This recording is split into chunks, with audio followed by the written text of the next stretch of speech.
સુરત જિલ્લાના 84 તાલુકાના રોજગારી ગામની સરકારી જમીનમાં જીઆઈડીસી ફાળવવાના પ્રસ્તાવ સામે ગ્રામજનોમાં ભારે રોષ જોવા મળી રહ્યો છે। સુરત જિલ્લા 84 તાલુકાના રાજગીરી ગામની સરકારી સર્વે નંબરવાળી જમીનમાં માંગણી જીઆઈડીસી દ્વારા કરવામાં આવતા ગ્રામજનોએ સખત વિરોધ નોંધાવ્યો છે। ગ્રામજનોના જણાવ્યા મુજબ આ જમીન વર્ષોથી પશુપાલક માટે ચરિયાણ તરીકે ઉપયોગમાં લેવાઈ રહી છે, જ્યાં રાજગીરી તેમજ આસપાસના ગામોમાં પશુઓ ચરવા આવે છે। આ જમીન પર સરકાર દ્વારા ઉછેરવામાં આવેલા મેનગ્રોવના વૃક્ષો પણ આવેલા છે, જે દરિયાકાંઠાના ધોવાણને રોકવામાં મહત્વની ભૂમિકા ભજવે છે। ઉપરાંત ગામના યુવાનો માટે અહીં 4 થી 5 ક્રિકેટ ગ્રાઉન્ડ પણ કાર્યરત છે। તાજેતરમાં જમીનની માપણી માટે સરકારી સર્વેચરો પહોંચતા ગ્રામજનોએ ઉગ્ર વિરોધ વ્યક્ત કર્યો હતો। મારું નામ નવીનભાઈ આહિર ડામકા।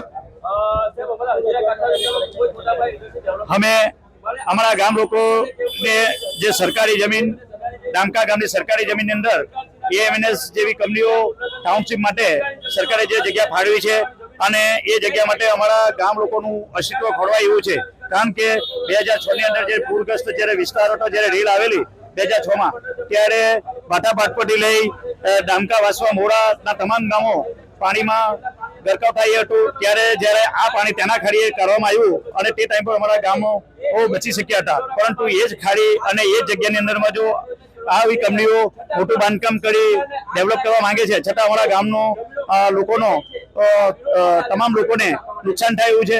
અને એ જમીનની અંદરમાં ખારપાટ જગ્યા જે 500 વીઘા જેવી જગ્યા છે, એની અંદર પણ અમારા પશુપાલકોનો વ્યવસાય પણ નભતો હતો અને હાલમાં હવે અમારા અને પશુપાલકો માટે બી બહુ મોટી કપરી પરિસ્થિતિ છે। તો હજીરા વિસ્તારની અંદર બહુ મહાકાય ઉદ્યોગો આવ્યા છે અને હજીરા વિસ્તારનું અસ્તિત્વ ખોરવાય એવી પરિસ્થિતિ છે। અને અહીંના અમારા ગામ લોકો જે પશુપાલક અને ખેતી પર નભતા લોકો છે, અને જો આવી રીતે સરકારશ્રી કંપનીઓને આવી કિંમતી જમીન જો ફાળવી આપશે તો ગામનું અસ્તિત્વ ખોરાઈ જશે।